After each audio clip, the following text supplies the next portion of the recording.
Well, all right. Welcome back to As It Should Be. Paul Bertolino here in the world famous As It Should Be studios. Crystal Durant. Hello. Tommy Von Voigt. Hello. And we have a bunch of more questions to answer for you. Okay. Let's get right on it, because we don't want this to be a 3-hour video, even though it's going to be. Greg Gates. Greg Gates, yes, cousin or nephew or whatever of David Gates. Hello, not Gigi. really, but he knows what I'm talking Let's about. see, where's he at here? What up, Gigi? He says, cool, I got a question. What are some of your guilty pleasure albums and songs? And you know what? I have a simple question. That's a loaded question. Like, I could really go through and... on one hand, I want to say that I'm not into guilty pleasures, because no matter what, even if it's like something that's uncool or whatever, if I like it, I wear it on my sleeve. I love Bread. I love the Partridge Family. Whatever. But I do have an answer to that question. At this point in time, Kiss is a guilty pleasure for me. Oh no! And anybody who's a Kiss fan, well, not an ass-licking Kiss fan, knows what I mean. So that's my answer to that. So Well, it's funny you should mention that, because that was my answer. oh, was it? Yes. Yeah. I'm a Kiss fan because I am 58 years old and I love them from the jump. And I got off of that train, what was the last thing I liked? I don't even remember. But anyway, I'm not one of these jackass bootlickers who everything is great, because it's not true. Yeah. But anytime I tell people I'm a Kiss fan, first of all, you know about Kiss? You're a black woman. Why do you know about Kiss? Oh, God. And then number 2, you like Kiss? Ugh, they suck. And then I say, you know what? It was a time and it was a place. And they were super original and nobody had done it before. And I'm old school Kiss fan, so go fuck yourself. Yeah. Tommy?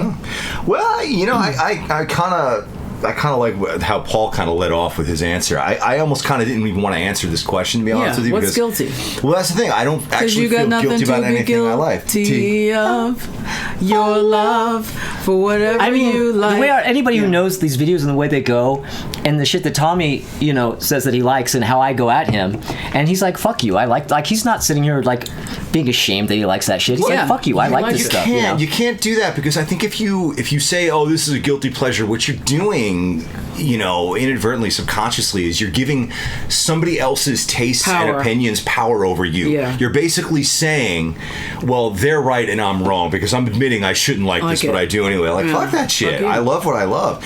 There was, that being said, if you really, really have to have an answer, there might have been a time, if you'd asked me this like 15 years ago or something, or 20 years ago, I'd have been like, well, I guess the first 2 Debbie Gibson albums are my guilty pleasure. But those days are far behind me. If anyone has a problem with the music I like, they can pound fucking sand. Seriously. Yeah, all right, so there we go. There's that. All right. Mr. Viscom, now your question has come. And we're just about to answer them, because there's 3 for you. Do musical tastes change over time? Which is, I have an odd question. I mean, you might know the answer to that question, because you've lived over time, haven't you? I would say that yes. Yeah. And no. I see. Again, I'm just jumping right in and answering. I'm sorry, That's fine. Musical taste is a fluid thing. You know what I mean? It's like there are things that I know that there are things that I hated when I was younger that I love now. Things that I loved when I was younger that I hate now, and things that I have loved the same always and always will. So it changes and it doesn't change. Mm-hmm.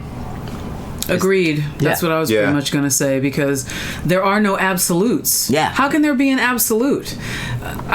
If you want to use that word, like, yes, I love the Beatles. I've always loved the Beatles. I will continue to love the Beatles. I guess maybe that's an absolute. But everything else, like, yeah, I used to like, the Lovin' Spoonful. I don't like them so much anymore. Sorry, Paul. But, that's the way it goes. Yeah, whatever. Actually, I wrote something down real quick. I had written, I think they do, obviously. I think taste can evolve. I had a few years stretch when I was listening to every pop punk band you could think of, no matter how obscure or terrible. A lot of that stuff sounds ridiculous to me now, but when I was in my early 20s, in some ways I had the maturity of a 14-year-old, so there you go. But, taste can also broaden, I think, quite a bit. Yes. So I think it can be a very flexible, fluid thing. Yes. Yeah. Definitely. And as next question, what are important aspects of marketing content? I'm going to answer this right away. One word.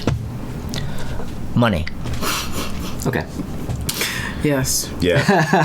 I mean, come on. You can't do anything without money. Yeah. Yeah, I know. I'm like the last person anyone should ask about marketing content. I don't have the mental energy or the bandwidth to try to keep up with how you market creative output today. I just don't have the time to endlessly generate content. I just don't. It's a game that I don't want to participate in. So I just create my art and I put it out there, and if people find it, they find it. If not, not. But I don't want to make my full-time job being a salesman too. Because there's also no guarantee that you do it 100 hours a day and you still might not get any bites, so whatever. Now, this next one he asks, I would like to jump on this one. Oh, okay. I was going to say, I was going to say we've already basically covered this, but if you want, he says, can AI be helpful in the creative process? Oh, right. Yeah. So we kind of covered it, kind of not. Kind of touched so I'll let on Tommy it last totally time. field this. Yeah, so I had actually written out quite a bit because I think there's a lot to be said about this. So I apologize for doing some reading off the prompter here, but I kind of had to. I want to make sure I have my ducks in a row. So I wrote, right now I'm looking at AI from across the room, my ears back and my back hunched up, and I'm growling at it.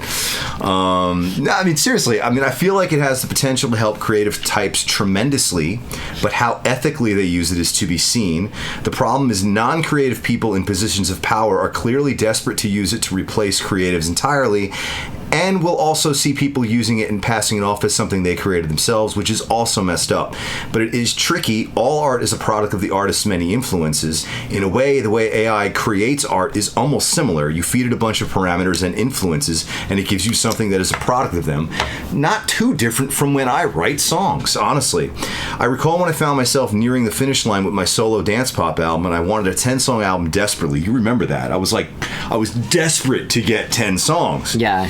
And you finally had to say, man, if it's just an 8-song album, dude, it's an 8-song album. Well, I said that to you, but I also said, because you were going, well, I want another song, and I just was like, dude, just like hang out. You never, like tomorrow that song could come. It could happen. But another song did come. Well, because I was at 7.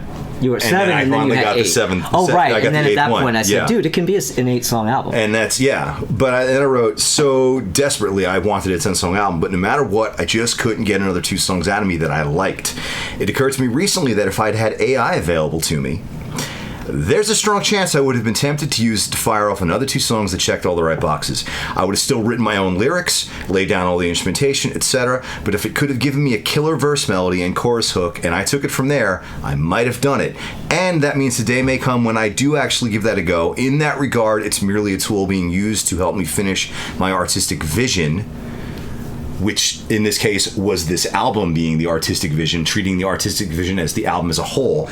But this is incredibly fucking gray, because where do you draw that line? Do you end up having AI write your whole all record? All the time, yeah. I think that that's not okay. That's where we're headed. But that's my long-winded answer to that. That's every kind of point that I wanted to touch upon that we didn't get into last Q&A question, Q&A video when we touched upon the AI. I mean, I think this all needed to be said, and it does lead into the shit with the Writers Guild striking, the SAG-AFTRA strike, how they're basically, you have executives looking to just replace creatives entirely with just something that can just do what they say. Yes. And that's not all right. And it's, background actors, and it touches on everything. Fucking thing, everything. Okay, well, let's move forward. Justin Ainsworth. His question: favorite reggae-inspired song. Of course, you go to me first. Well, no. I was actually just being conscious of not taking it. No, it's fine. I'm not quite sure what this question means. Reggae, it's plain reggae inspired. Well, yeah, like the Police and all that kind of shit. Yeah. Talking Heads, the Police, no doubt. A lot of ska bands that are made of Caucasian people who use reggae as a big time influence. One of my all-time favorite bands is, I've mentioned them before, the Easy Star All-Stars. They're fucking brilliant, but they actually use legitimate reggae artists like Toots and the Maytals and other people when they do their cover albums. So I think I'm the resident reggae person here. Oh, you definitely I'm not a reggae fan. So. Yeah, Paul hates it, and Tommy, you're indifferent. Well, I mean, I could just give my answer right now. I'm really not that big of a fan of reggae. Yeah. I mean, there's been some stuff I enjoy. I actually for a while I got really into the Inner Heights record by Buju Banton. Oh, really? Even though it turns out he's probably not a very good dude, No. but I still like that album.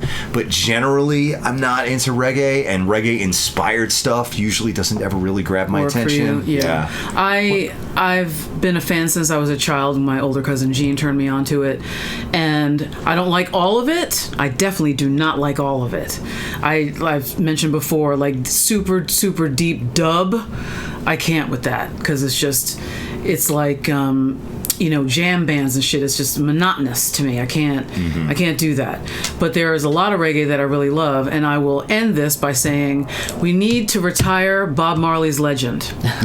We need to get rid of that record.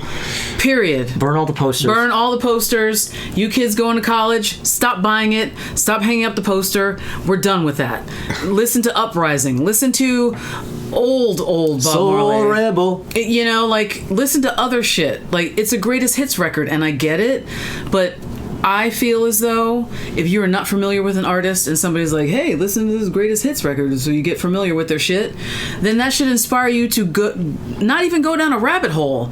Just, what album is this from? It's a springboard. It should be a springboard. Thank you. Let me buy this record with these other songs on it. Yeah. So stop buying Legend. I think I might be my one-woman campaign. It does. Although the seem as Marley though- family is probably not going to endorse They're that. not gonna. No. I don't care. It's fine. But does it ever sometimes seem to you as though, the people that get super into Legend and nothing else, they don't dig deeper? It's like, I'm checking off my I like world the music now list. box. Yeah, Yes, yeah. thank No, you. yeah. Thank you. Thank you. I'm multicultural. Check. Yeah, I like black artists too. Yeah, I like reggae. I'm cool. Shut up. So I have a simple answer to this. I don't like reggae. I'm not into reggae, but there are reggae-inspired things that I like.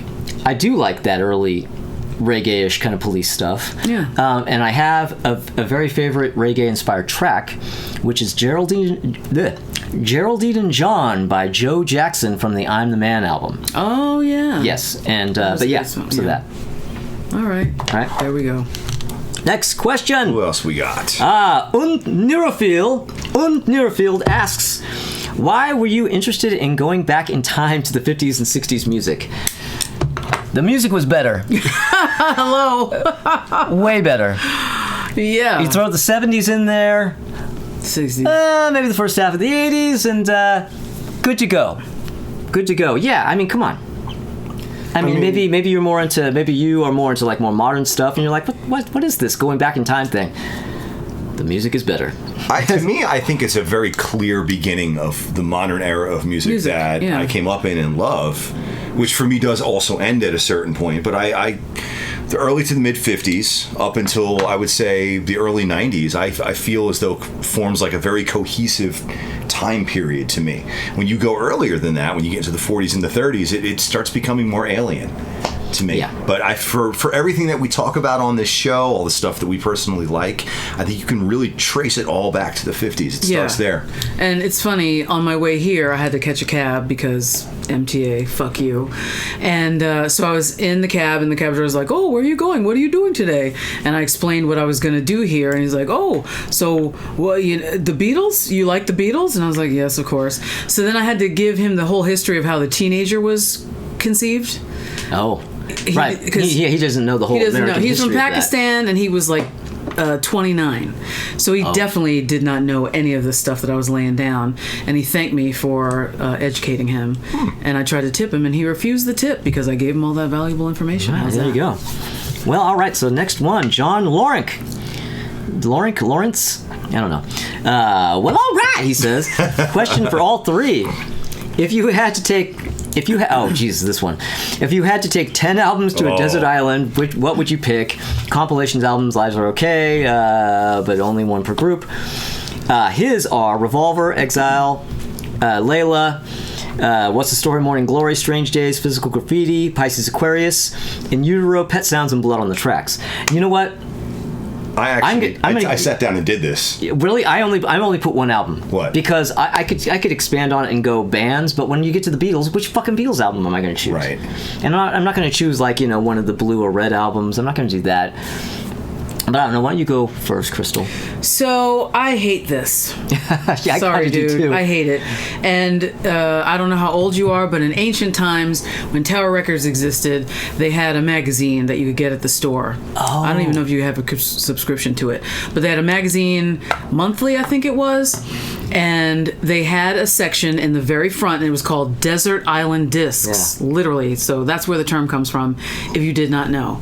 And they would get it from Tower employees. If you were a person shopping at Tower, you could send it in by snail mail, because none of these things existed.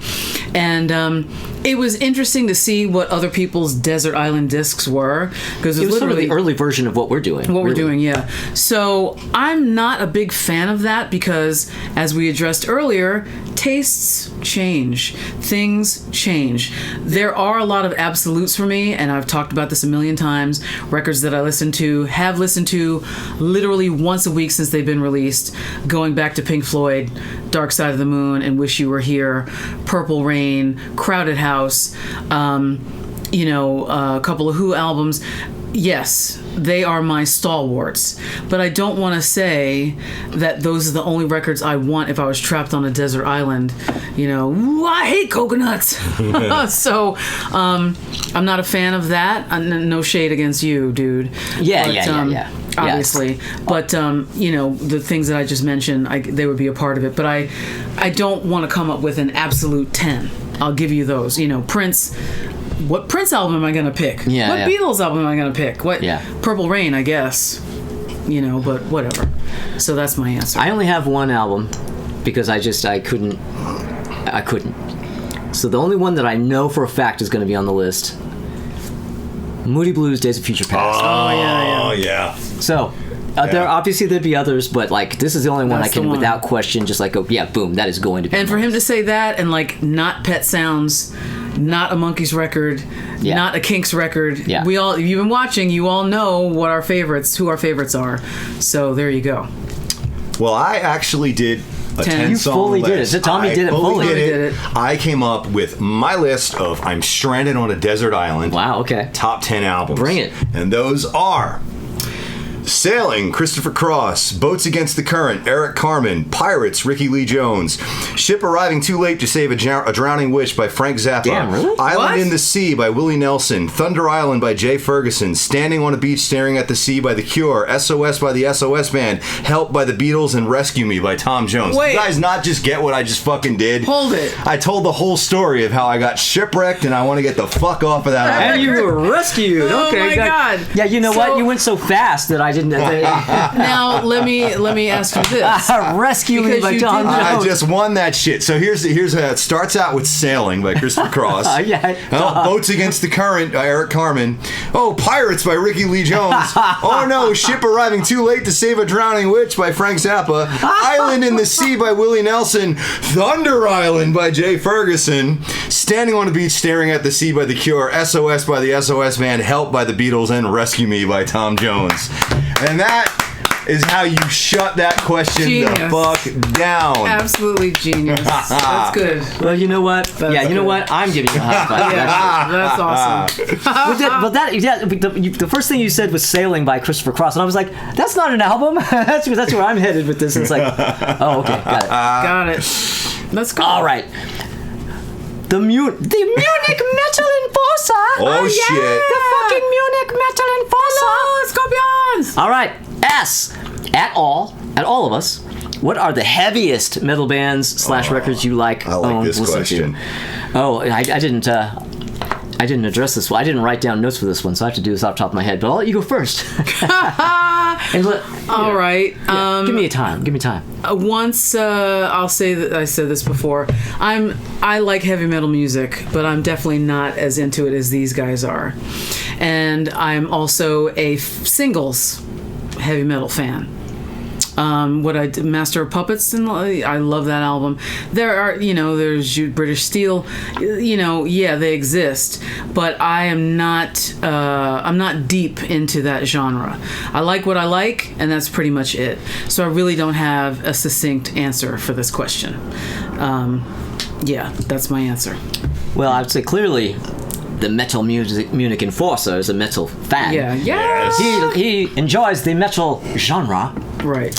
And that's the thing. I don't think my picks are going to be really that impressive because Earth shattering. yeah, I mean, because I don't really get into really heavy ass shit. Like I don't go into Slayer, I don't go into like I don't know Venom and like really. Oh, You know what I Venom is mean? terrible. Yeah, I don't go into that kind of stuff. So my stuff would be stuff like Motorhead and Metallica, Yeah. which is really heavy stuff, but it's not. I'm not digging in deep for that. Deep Purple. Yeah. Well, the thing is, though, Motorhead played rock and roll. And the reason I know that is because Lemmy would say that at the beginning of every concert. That's true. We're Motorhead and we play That's rock true. and roll. And I'm not going to call Lemmy a liar. So Well, Ghost will come back that's and true. kick you. I He'll guess come back Motorhead at was a you. rock and roll Rock and roll band. band, yeah. All right, then that leaves me with just Metallica, I guess. Pretty much. And only the first 3 albums at that. That's it, yeah. Which was the only time they were that heavy anyway, so. Yeah.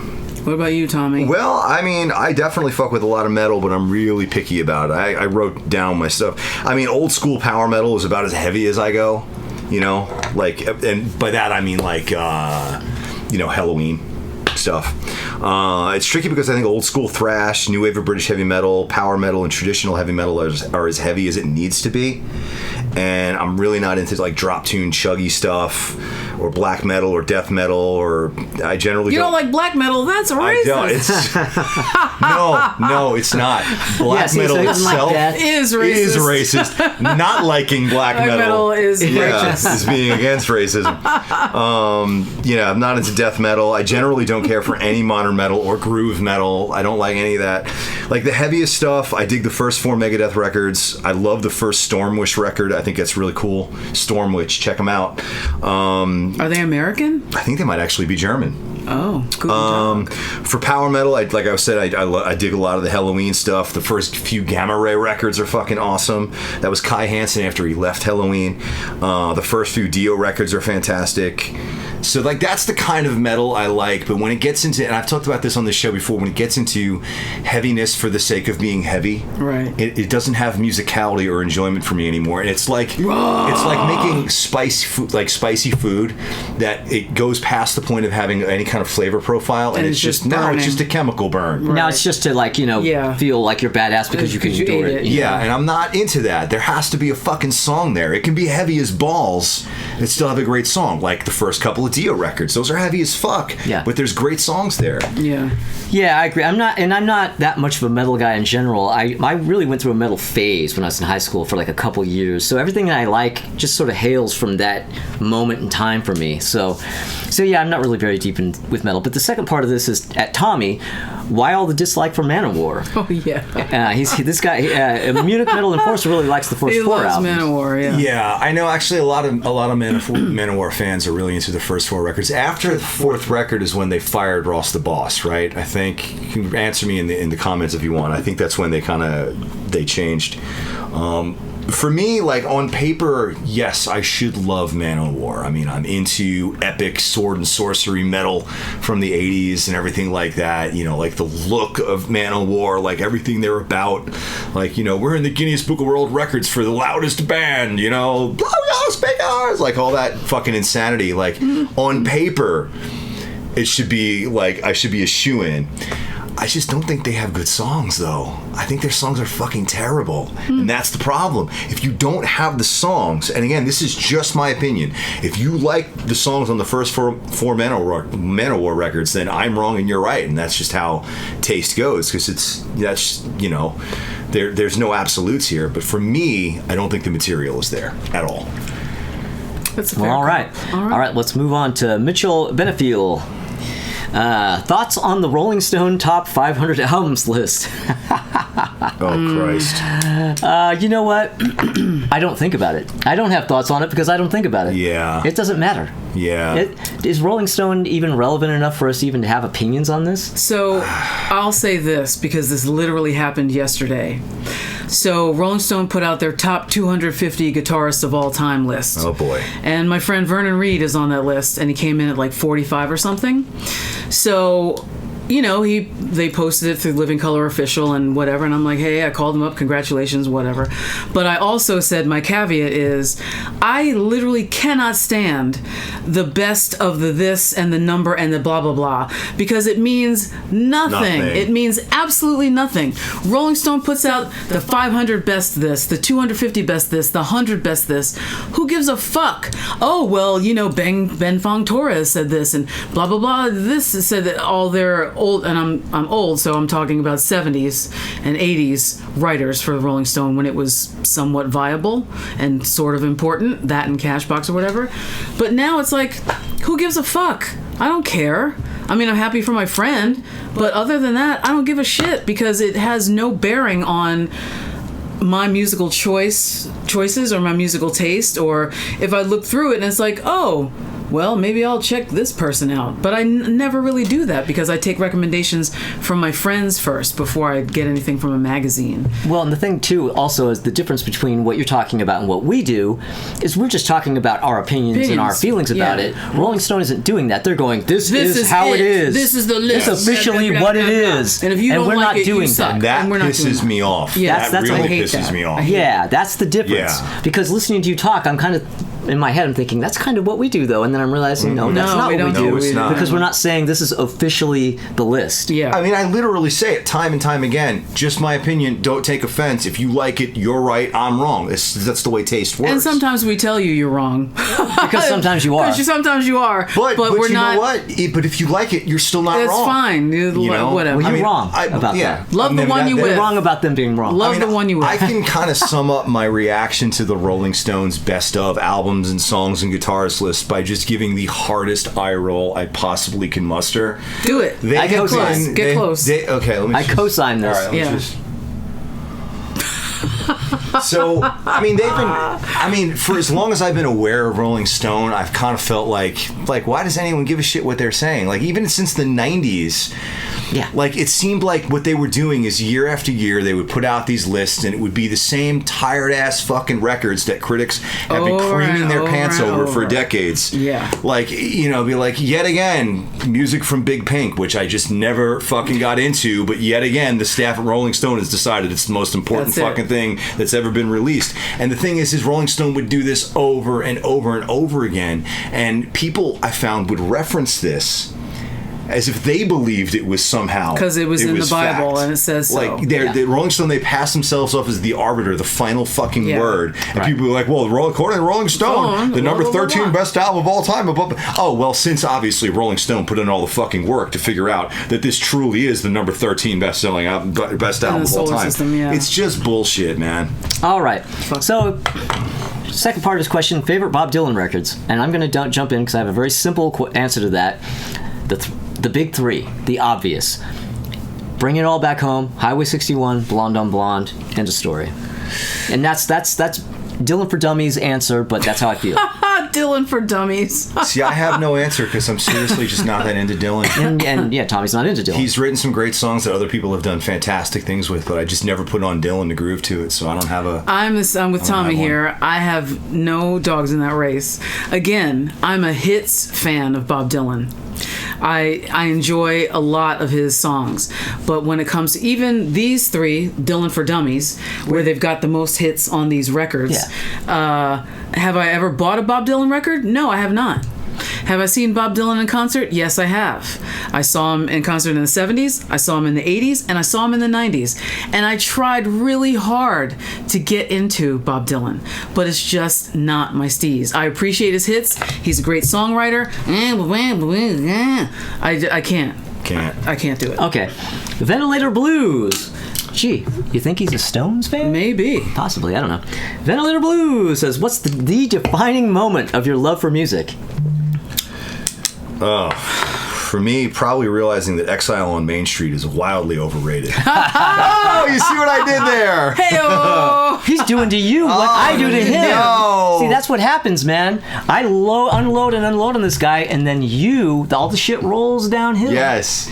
Kick the dog. Yeah. You know what? I have to admit, I don't know how to answer this question, and I agonized over this one for a couple days. I don't know how to sum up my defining moment of my love for music because it's just so all-encompassing. Yeah, I don't have an exact answer for this either. It's too vague. If you were to say, what was the defining concert or the defining single or the defining album that you love, hands down, listen to it all the time, just it's a part of your DNA type of thing, then yeah, I could give you some answers, but it's too vague. It's too broad a brush that you're painting. It is a broad, but I have an answer for this. Do you really? Really? Yeah, because it's the Big Bang moment that I've already talked about. My discovery of the Beatles when I was 3 with the Beatles' second album. Right, yes. I mean, it's just, and I've talked about it already. Maybe you've already seen the videos and I'm not going to go into too deeply here because I've talked about it a lot already. But yeah, when I was a little kid, Beatles' second album, that's the Big Bang moment that leads to everything that I've loved and held dear ever since. Yeah. So nice. Yeah. All right, so coming up next. What we got? Emma Oswald. Ooh. Emma Oswald. She says, "Hi guys, I love the podcast so much. As a teenager, trying to find more awesome music to listen to and trying to add to my record collection, I really enjoy the podcast. Without you guys, I would have never listened to Maggot Brain or picked up the Van Halen self-titled album at Half Price Books. Anyway, what would you say is the band that really got you into music, finding more about musicians and behind the music, and inspired you to pick up instruments and all that kind of stuff, and the history of the bands that you guys love?" I'm going to say mine really quick because it's obvious. I already just answered it. The Beatles. I mean, come on. I mean, the most boring answer in history, but it's the answer. I would say Stevie Wonder. Because when I was a little kid, my parents were playing all the old Motown and Fingertips. I remember listening to that very distinctly, and like, what is going on, and people shouting. Maybe it's a tie between him and James Brown, but definitely Stevie Wonder, because he opened up so many other things for me to think about lyrically and musically, and I mean, it's fucking Stevie Wonder. That's what I got. Tommy Von Voigt. Well, thank you, Paul von Bertolino. For me, it was Def Leppard first. Def Leppard was first. That was the first band that I was like, oh my god! And then I had a pretty serious Aerosmith phase. And then after that... And then you heard Done With Mirrors and you went, fuck these guys. No. Pump. It was Pump that did it, right? No, I didn't say fuck Aerosmith until they put out Get a Grip, and I was like... Oh, yeah. But no, after Aerosmith, and then I started getting into a lot of the classic rock stuff, and then I got into Van Halen, but then the Ramones blew my mind. Yeah. And then that takes you down a different road. They became a gateway drug to a lot of terrible bands. But interestingly enough, though, when I started playing music and wanted to put together a band, at that particular moment in time, I was listening to the first 2 Ozzy solo albums just constantly. So that might have also influenced me, and I didn't realize that till later. Yeah. Okay. Interesting. Well, all right. Now we are on to our buddy Damar Fulmore. Yeah, Damar. Okay, Damar is always there. He's one of the first. We put up our videos, and he's one of the first 2, sometimes the very first person to comment every time. Yeah. And he plays right along, and he says, "Well, all right. Really love being there really love being here with not only my musical homies, Crystal, Paul, and Tommy, as well as everyone in the comments, but it's so great to enjoy the same taste of music too. So my question, if somebody didn't ask already, if you can perform with any artist/band, who would it be?" And I responded with Living or Dead. No, you said Dead or Alive. Oh, Dead or Alive. And actually, it just so happens that Dead or Alive is one of my answers. Yeah, I was like, Dead or Alive? And he said both, either one. So, yeah. Well, yeah. Well, mine is also simple. Paul McCartney. I mean, I wanted to. I didn't want to sit here and make a whole list of all these people, because there is a whole list of people. But I thought, I'm just gonna distill this down to like the nitty gritty, and it's gonna come down to what everything comes down to me musically. There you go. Yeah. I mean, for me, actually, I wasn't even kidding, though. Dead or Alive. Like, if the surviving members of Dead or Alive wanted to regroup, I could absolutely handle totally that shit vocally. Yeah. I would just dive into that. I would fully commit to the role on stage. I love that material. incredible. I would absolutely. You definitely do that have the live. deeper voice for I that. would do it. Yeah. I would do it, and I would crush it, and I would own it. But that's for vocals. For playing an instrument, my God, would I love to be in Def Leppard? But I wouldn't bring anything to the table. I mean, I can't step to Viv and Phil on guitar. If they wanted to hire somebody on rhythm guitar and a lot of smiles, they can hire me. A lot of smiles. Boston, I would definitely love to play guitar for Boston. I actually know how to play all that shit. I mean, they don't have Brad Delp anymore, so. Well, Hey. no, I said guitar. I did not say sing for Boston. Oh man. For me, it would be a tie. Oh, it's a tie. Oh, shit. Oh Ain't shit. got no We didn't tie. even Wait, prepare wait, the tie. wait, It's a tie. This is It's a tie. tie. It's a tie, and that tie would be between Prince and Stevie Wonder. Oh yeah. Oh, well, yeah, there you go. Yeah, singing with them, playing with them, Yep. hanging out with them, whatever that would be. All right, now Alessandro Zen asks, are you more of a John Lennon or Paul McCartney fan, and why? Especially for songs during the Beatles era. Thanks for all the great content, the best in all of YouTube. Thank you, Thank Alessandro. you, Alessandro. Now, Crystal. Who do I like better, John or Paul? Now I'm doing this as a two-parter. I'm doing it in the Beatles and solo, so you can approach it that way too.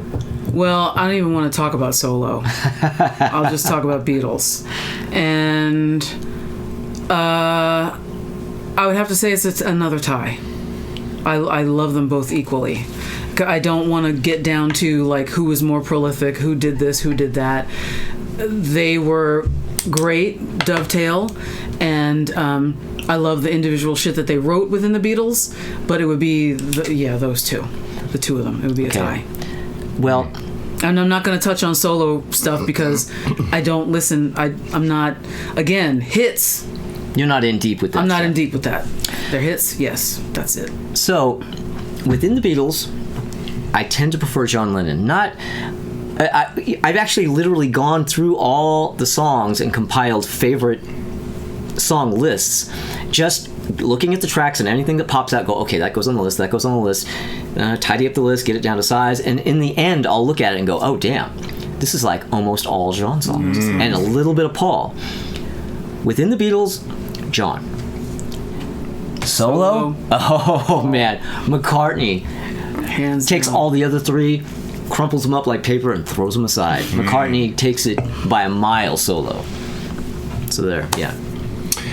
Well, for me, within the Beatles, I think I lean Paul. I think I do.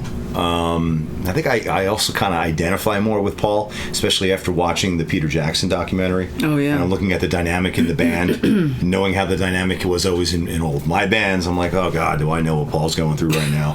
Do I know what's going through his mind? That being said, my actual favorite Beatles song is a John song, and that would be Dear Prudence. Okay. Interesting. So there you go.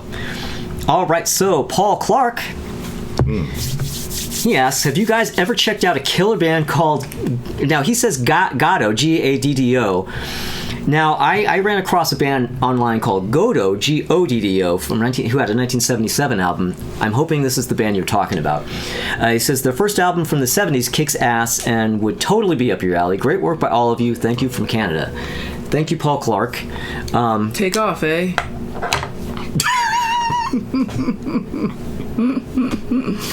So, I didn't have time to check. I didn't have time. we both listened to it. We did. That's the band he's talking about. They're a Canadian hard rock band. Yeah, see, I didn't go in deep enough to even notice if that was a Canadian band. I Yeah, just saw the difference in the They're a Canadian hard rock band. I got to be honest with you, they sound like they have their shit together. They're really tight musically. I just don't like any of the material. I don't think they have very good songs, but the fucking guitar tones are dope. So I'll give them that. Yeah, I mean, I listened to it, and it was okay. I wasn't... See, the thing is that my immediate reaction was like, oh, yeah, that's okay, I guess.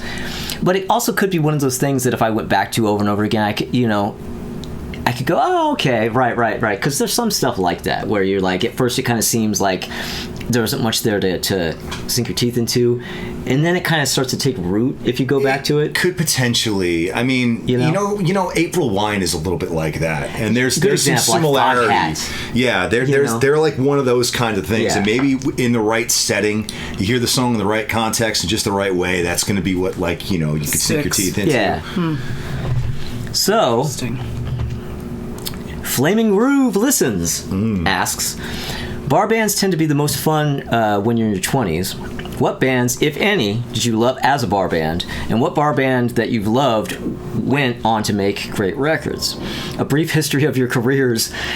Question mark. I think we already covered that part. Yeah. I enjoy your shows. Don't always agree with you, but usually enjoy your interactions a lot. But I guess we could just kind of stick to the bar band thing. That's a big question. Yeah. Yeah. Yeah. I don't really have an answer for this because I've seen a million bar bands, and I can't say that any one of them really stuck out and made a huge impression on me. They've all been good, you know.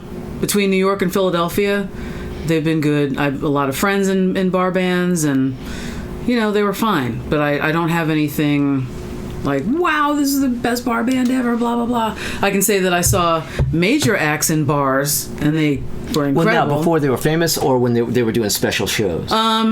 Before they were famous. Because I think that's kind of what he's talking about. Oh, okay. Yeah. So I'll say Nirvana. I saw them before they blew up. And they played at this place in Philadelphia. What the fuck was it? The Khyber Pass, I think it was. And nobody knew who they were. And they played stuff that wound up on Bleach. Oh, yeah, of course. And it was like, who the fuck are these people? Holy shit. That was really, really good. And, let me think. Yeah, probably Nirvana. Oh, Henry Rollins. Well, Henry Rollins. I mean, that wouldn't be before he was famous, though. Yeah, way before he was famous. Henry Rollins was really good with that stupid band. Yeah. And yes, Black Flag. Yeah, Black Flag. Oh yeah, some bar band. Some called bar Black band Flag. called Black Flag. And let me think. Fishbone. Oh sure. Yeah. No, that's pretty much it, I guess. I think the only one I really had that kind of qualify would be Green Day, because I was in the Bay Area, San Francisco Bay Area, where they are from, and they would play all the time. They would play your bathroom if you. Oh, motherfucker! The Ramones! Jesus Christ! Saw them a million times before they were huge. Right. Well, were they ever huge? No. Well, I mean, huge is relative. That's why they broke up, because they never got huge. They never got huge, but and they should have. Yeah. I know the kind of shows you're talking about that Green Day would play. Yeah, I used to play those too. Yeah, I mean, they literally pay. We would put together shows at the American Legion Hall, Yep. where I'm from, and they fucking played one of those. You know, it was just like they were like that. Or like I was at a warehouse party for a t-shirt company. Green Day played. Well, that's what the indie punk scene is like, and you can almost argue it's not even fair to say that Black Flag was ever a fucking bar band, because those guys also they would play your bar mitzvah, if you want to call them a bar band for that, but they literally any show they can get they would do. Green Day would do the same thing. All the bands in that scene did it. When I was touring, we did the same thing. We would play VFW halls, backyards. So you would see those bands just in the craziest places. Yeah. Wherever, in parks. Mm-hmm. Yeah. I don't personally have a real answer for this either, only because I am not into the bar scene, so I would never go to bars to catch bands. I've played tons of bars on tour, but usually I was never into a lot of the other bands on the bill. Yeah. But if you just need a technical answer to the question, Twisted Sister is a bar band that blew up.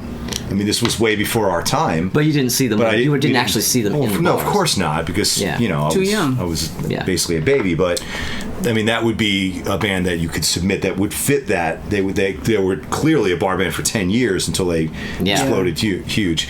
I can answer the other part of his question though. Okay. And that is, you can't really say that I've ever had a legit career in music, although I have been applying for the job since I was 19. I just still haven't gotten hired yet. They were not getting any calls back. Okay. Yeah. Okay, so hi Lolo 71. Hi. Says, when you first started driving, were there any songs you loved so much that you would blast them as loud as you could, only to roll up your windows as you approached the red light because you were too embarrassed to admit you liked it? No. No. I actually do have one. Okay. I do. Gangster rap? No. When I was in my early 20s, I had this Jan and Dean CD, which was like all their earlier singles. And it had their cover of "Oh My Darling Clementine" on it. Oh, wow. You know what? That would qualify. And Okay. I used to drive around with Jan and Dean singing Clementine, and I would be belting it out at the top of my lungs. And even then, I was like, this is really stupid, though. But I'm singing this stupid Song it shit anyway, anyway. 'cause you yeah, loved it. Yeah, I did. Yeah. All right, let's move forward here. Diego Cruz. He says, as a Latin American follower of your channel, I find it fascinating when at times comes out some Latin albums on your list of albums of the year. That's not very common on that's not very common on other English spoken channels. Most of the time brought up by Crystal. I remember she mentioned a Hector Lavoe album in Willie Colon, 1969. My question is, how aware are you of Latin rock or music in general by Latin artists? Have you heard people like Charlie Garcia, Ruben Blades? Of course. There are some of the non-Anglo-American artists I'm doing a very terrible job of reading, that could be on the same level of, say, Prince or Elvis Costello. Yes. The way I read that, did it make any sense? No, it makes total sense. Okay. This is funny because I had this part of this conversation with the cab driver on my way over here when I explained to him what we were doing, and he says he was from Pakistan and he just knew about the Beatles and really nothing else. So he was like, do you touch on other international music? And I said, well, I do more than they do. We have, but not as frequently. Not no deep dives. And yeah, Willie Colon, Celia Cruz, Ruben Blades. Yeah, and I will say that I got turned on to them because as a kid in the 70s and early 80s, I listened to all the good radio stations that played a lot of everything. And then spending half of my summers here in New York at my Uncle Joey's in the South Bronx, radio stations, we were surrounded by Dominicans and Puerto Ricans and, people from South America. So I was exposed to that at an early age. Now, obviously, it wasn't a huge influence in my life because it was kind of isolated to these particular scenarios, because when I was at home in Allentown listening to WAEB, they were not playing Celia Cruz. Right. So, but I like it and I appreciate it. And when I lived in Los Angeles specifically, holy crap, like you go every radio station, every third one, it was, all Mexican music or South American or what have you. So that was probably the biggest exposure I had to music of those genre, and got into them and worked with people who were from those countries and got exposed to that. So yeah, that's my answer. Okay, well, my answer to this is that I am a fan of 70s Latin rock, and I do like stuff like El Chicano and Malo, and I really love, I'm a big fan of Jose Feliciano's 60s stuff. But there's also one really obscure album, which I have the CD of here. 1974 Chilean album by a Chilean band called Santa y su Gente, which I'm sure I'm pronouncing incorrectly. Album called Urgente. And this is a really great album. You may or may not know about this. I know this is an obscure album, probably not just here, but probably for you as well. But you still may know about it. But yeah, that's kind of it for me. There are other things, I'm sure, but that's all that kind of came to mind. Yeah. For me, not nearly as into and aware of that stuff as you'd think I would be, considering I grew up in Copiague out on Long Island, and all the kids that I was friends with in the neighborhood were all from DR or PR. But the thing is none of us listened to. They didn't listen to They didn't listen to it either. No, because it was the stuff that their parents and their aunts and uncles listened to, and they didn't want any part of it. I'd hang out with Elio and Willie, and I'd be like, "Oh yeah, Flores across the street was blasting Spanish music at 3:00 in the morning again," and they would laugh. Right. They weren't listening to any of that shit either. Yeah. But what we did listen to, because they didn't want to listen to their parents' music, but what we did listen to is we listened to a ton of freestyle, and those would all be Latin artists. Yeah. Latin American artists, and sometimes they would have lyrics, whole verses that would be in Spanish. So that was kind of my exposure to it, and I still love that stuff dearly. But even though I was getting a lot of the same neighborhood exposure that you were, I guess because of the age I was, me and the rest of my neighborhood friends, we were like right over our heads. We just weren't into it. Yeah. So next up we have Shane Reynolds. He wrote quite a long thing here, but his question actually is pretty simple. He says, I really look forward to your videos every Thursday. I'm in Ireland, so they usually drop just as work wraps up. Oh, yeah. Cup of coffee and, well, all right! I'm also buying lots of records on the strength of your recommendations, everything from Louis Prima to Little Richard to Stylistics to Boston. I know Sonic Youth get no love here at all, or there at all. I like their more accessible stuff, but I suppose I don't really struggle to see how someone might not like them.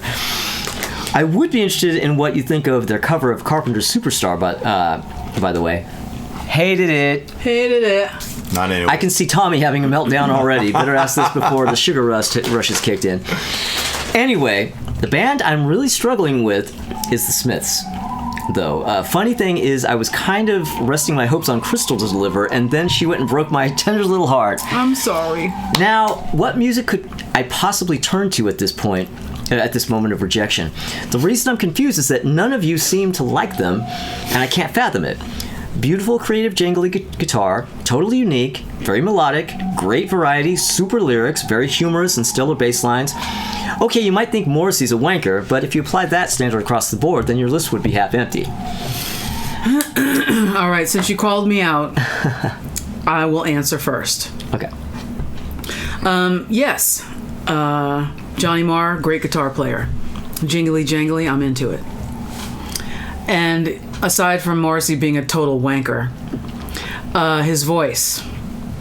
You don't like the voice? I just, when How Soon Is Now came out, I was in college and dancing at the Kennel Club at 2 o'clock in the morning. And they would play it, and we're all like floating around like new wave zombies, because that's what you did, because it's not a dance song. And it was tolerable. But then they played it 18 times a night, and I'm just like, I can't do this. So one of my friends had the album. I borrowed it. I listened to it. Hated it. I don't like it. His voice is just like, I can't find a job in heaven knows I'm miserable now. No, sir. I don't like it. Yes. And I didn't find out how much of a dick he was until, like 10 years ago, 12 years ago, or whatever. After not liking it. So I'm very sorry that I broke your heart. I told you that I think I'm in love with you.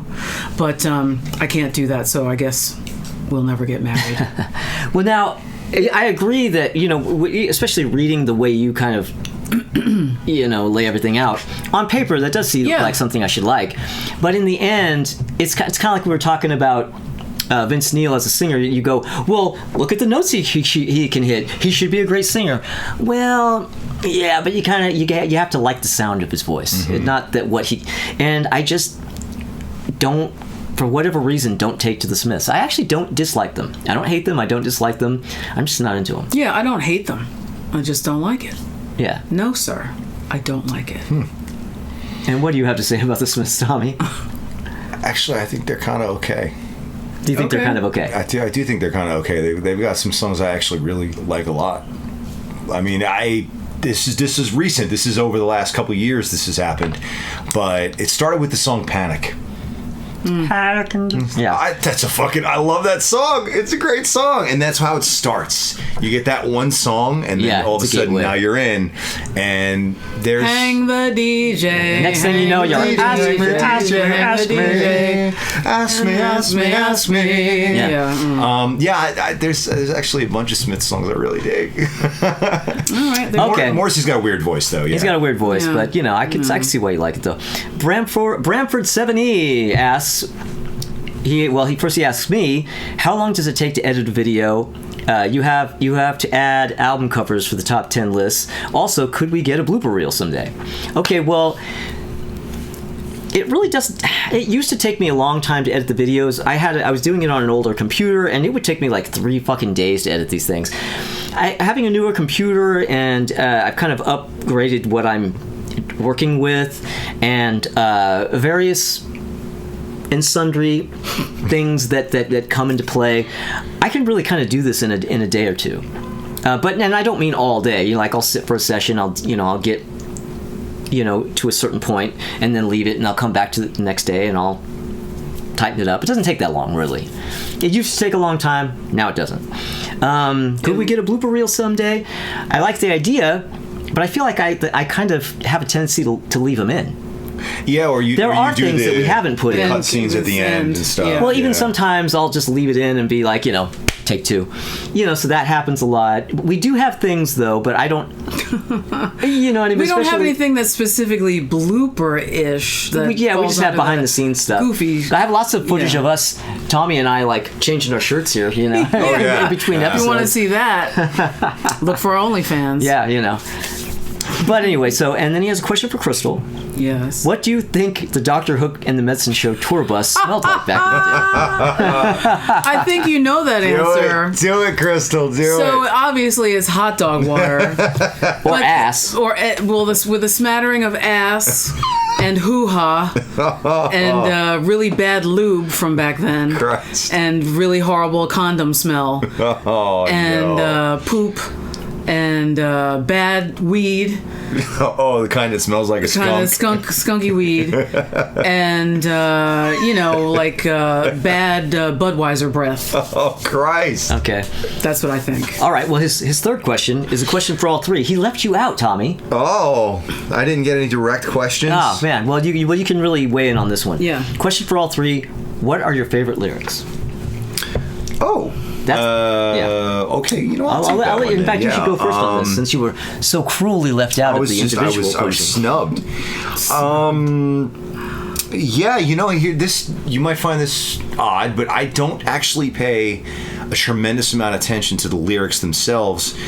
For me, it's more about how they're sung, and less so what they're actually saying. Really? Yes, the phrasing, the melody. It's not so much what's being sung, but how it's being sung. It's a problem if the lyrics are problematic for me. Like Okay. if it's like an obviously problematic, I was like, wow, I really Shitty kind of racist, like a Ray Stevens song. Well, yeah, shit like that. That's when I'm like, it doesn't matter how catchy the song is, but I'm not into it. Yeah. But otherwise, I tend to let the lyrics just go in one ear out the other, as long as they're sung in a way that I find pleasing and that serves the song. So it could be the reciting the phone book. It doesn't matter, but as long as that's a bit of an extreme example, because if I hear somebody put together a pop song and it's just them reciting the phone book, I'm gonna be like, okay, that's what you're doing. But it's kind of like, okay, listen to like T-Rex. It's all gibberish. It's Don't even get me started. Don't even get but us it's started how on that. he's delivering it. Yeah, honestly, yeah. to a degree with Nirvana as well, and it's hard to figure out with Nirvana which songs are actually about something and which ones are Kurt just putting together words that he knows sounds like lyrics. But he kind of proves my point. He does do that, yeah. Yeah. Well, he got that from Michael Stipe, because Michael Stipe absolutely does that. Yes. King of that. Yes. Yeah. But I actually know, he's not telling you, but his very favorite lyric of all time, the one that hits his soul the deepest, and it goes like this: touch me, I want to feel your body, your heartbeat next to mine. Yeah, it's just yeah. That's his favorite lyric. Okay. Oh yeah, that's right. I'm not done. That's it. Yeah, okay, all right. Fucking great line. You know what? man. I actually don't have an answer to this question, because I don't really have a particular line that stands out. I have favorite lyricists. Becker and Fagan are probably my favorite lyrics. Steely Dan lyrics are probably my favorite. If I had to choose. Yeah. I would go back to Stevie Wonder. Steely Dan, definitely in the top 5 lyricists. But Stevie Wonder, there's one particular song that stands out for me, and that is Have a Talk with God. Right? Now, I am not religious in any way, shape, or form. I think religion is evil and terrible. That's just me. Ding. But that song, Just Go Have a Talk with God, that's probably the closest that I could get to understanding why somebody would be religious. So now your homework assignment is listen to that song. Listen to it with really good headphones or earbuds. Listen to it over and over and over. Listen to it 5 times in a row. and you'll understand what I'm saying. Because when I listen to that song and I'm on the train trying to get away from mental patients and people barfing and whatever the hell, weird guys freaking me out and harassing me, I put that song on, totally levels me out. And I don't know how religious Stevie Wonder is either. But that song really hits me where I live, and I love that song. Love it. Next to Saturn, which is a place I'd like to travel someday because he wrote that song, Saturn. That's it for me. Yeah. Okay. And Steely Dan turns a phrase. I mean, the kookiest words, and it's like, how do you fit that? How do you make that word salad into a song? Right. And Steely Dan is very word and salad. Just like, Yeah. Ernest the Third, 83 asks, "How did y'all meet?" We have answered that already. But I wanted to acknowledge you because you asked a question. Thank you. But you already know that. All right, last 2 questions. Whoa! Except one of them is a 5-parter. You don't know this. A very, very last minute question. It came in like you were on your way here. One more question came in that you're not even able to answer. Like it's one of those like you would have to do research. Like these 5 questions are like 5 videos unto themselves. Oh, fuck. I'm going to read the questions. We'll see what we can do with them. Okay. And that is Naughty Vampire God. Yeah, he came in today with this. Naughty Vampire God. And he says some off the top of head stuff. Paul.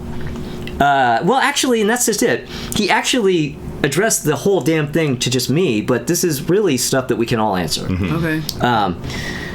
Favorite movies, music related and otherwise. Now I am going to answer very simple: A Hard Day's Night, Saturday Night Fever, Grease, The Rose, and the 1976 A Star Is Born movie.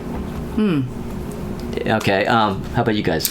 If I know you guys haven't had time to prepare for this. I will say all of those, in addition to Quadrophenia. Oh yeah.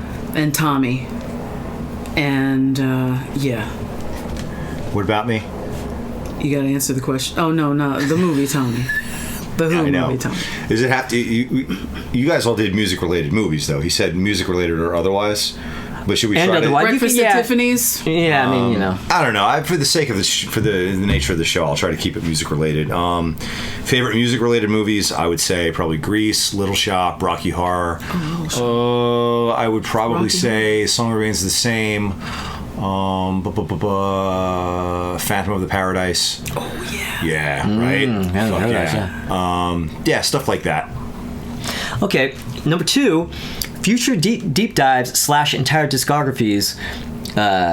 Advance notice on these would be appreciated for those of us who want to play along. I hear where you're coming from on that, and I know what you're saying. The only problem is that I don't usually know too far in advance myself. I don't have like a schedule that I have planned out for this kind of stuff. I usually am like, oh yeah, I have to have a video on Monday, and it's like Saturday or Sunday. I'm like, well, what am I going to do? And I just like decide, so I don't really know early enough myself to be able to warn you. So that's kind of the problem with that. Number 3, number 3, year 2010 and beyond favorite songs, not just singles. And that's like we're not really going to be able to go into that right now because you guys would have to like really dig in. Yeah. 2010. When was that? 2010. That was about 13 years ago. 13 years ago? I can't remember. 2010 and beyond. I don't remember. And beyond. So basically, your favorite songs of the last 13 years. Nah, we got to look that up. I don't know. Your question came in a little too late for us to be able to deep dive into it. There'll be a lot of Bruno Mars and Lizzo. That much I could tell you. Otherwise, I couldn't give you a better answer. Yeah. Yeah. Well, anyway, number 4. Other great channels like this, there aren't many, not reaction channels, those are awful. I do have a little list of my favorites here. Taste Like Music, formerly Listography. That's the 3 guys. When we were about to do this, remember I sent you the video of the 3 guys? That's right. Yeah. Those guys, that's one of my favorite, that's probably my very favorite channel. The Vinyl Community Gunkles, of course. Robert Fithen has his own channel. All 4 of those guys have their own channels. And Sea of Tranquility with Pete Pardo. He lives up in Hudson or something like that, and he does some really good videos that are kind of like that. I don't know if you know about Pete Pardo. And of course you have Rick Beato, who's like, of course you know about him. Everybody knows about him. Yeah. But yeah, that's kind of what I have. And I don't know if you guys really go deep into these kind of things anyway. Not any deeper than you do, but now the only thing I'm thinking of is I want to see a video of Paul Bertolino reacts. reacts to Tiffany. I don't know. I don't know. I don't know what would Paul Bertolino be reacting to. I want to see a The Beatles Bertolino AI, reaction new video. Beatles AI song. There you go. There you go. Now I watch what Paul has turned me on to, everything that he's just listed, and Tommy Von Voigt. Yeah, Tommy his Von Voigt has a too. channel of his own. So if you're a guitar geek, Dig it. Just be warned, it gets deep into the techie stuff. okay. So here's another his fifth and final question. All-time favorite artists. You can also do this by decade to make it more manageable. This is a that video takes a unto lot of itself. time. That is a Yeah. nightmarishly That's a hard whole question. That's a whole video. This guy doesn't like us very much. That's- Yeah, no, yeah, he's, That's a whole episode, honey. I We do can't have a that. list that I could read off to you now, I but I don't. I but couldn't. it's its own video, so I'm going to hold out because Yeah. maybe we'll do it as a We'll whole do that video. as a We separate should. video, We yeah. And that should. takes us to our final question. Ooh. Yeah. Yes. Robert Fitton. Yeah. Robert Fitton. He was the last one who asked a question up until Naughty Vampire God asked his, but I wanted to keep Robert for last, just to keep him waiting and going. Are they gonna These read my motherfuckers fucking gonna question? play my question. Well, Robert, he has two questions, and actually his questions are great because they're really, really about the videos. Are the establishing shots actual video from the building where you shoot the videos? Yes, that's the front Yes. of his apartment building. Thank you, fucking Robert. Now everybody's going to know, and I'm going to have stalkers outside. Google. But yes, Google. that Maps. is actually the outside of the world famous As It Should Be Studios. For every episode, I go out there and I step out onto the curb and I shoot the building. And what I really look for, if I'm leaving, I could be like walking out of the building to go somewhere, and if there's not a car parked right in the spot that I need to be in, I'll take a moment and do it because I want to get out in the street because I want to get as wide a shot as possible. And the answer is yes. And the final question of the questions, and this is the best question I know out of which all of one them. this is. Yeah. What is a Muppet nod? I don't know what that is. So, After all Robert, this you're time? in Crystal and I's age group. range. Yeah. So I'm kind of surprised you don't know what this is, but I think you will know when I say it. If you've ever watched anything Muppet, Sesame Street, The Muppet Show, when they do skits or they do musical numbers or whatever, at the end, when the audience is clapping, the Muppets are always like nodding and looking at each other, Sure. nodding like, yeah, look what we just did. Yeah, we totally Yeah, just that's pulled this great. off. Yeah. That went really well. Yeah, It's yeah. kind of what they're conveying with their nodding. Specifically Kermit. Yeah. No, Kermit does it a lot, but I'm sure you've seen that. You know, the Yeah. Muppets, they nod at each other while everybody applauds at what Yeah. they just saw, and that's all that is. It's just a reference to that. I always thought that was funny because they just like. I think it's adorable. Yeah. Yeah. It's awesome. So that's what the Muppet nod is, and there we go. Ding ding ding ding. Epic Q&A. Yes. Decimated. Epic Q&A decimated. All right, thank you guys for watching. Assuming you watched the whole damn thing. And all right, and thank you for subscribing. If you haven't subscribed, subscribe, and if you do subscribe, click the little bell. And come back next week because we're going to be doing something. We don't know what it is yet, but you're going to know in about a week. Yeah. All right. See you guys soon. Bye bye. Bye. Oh, camera's rolling.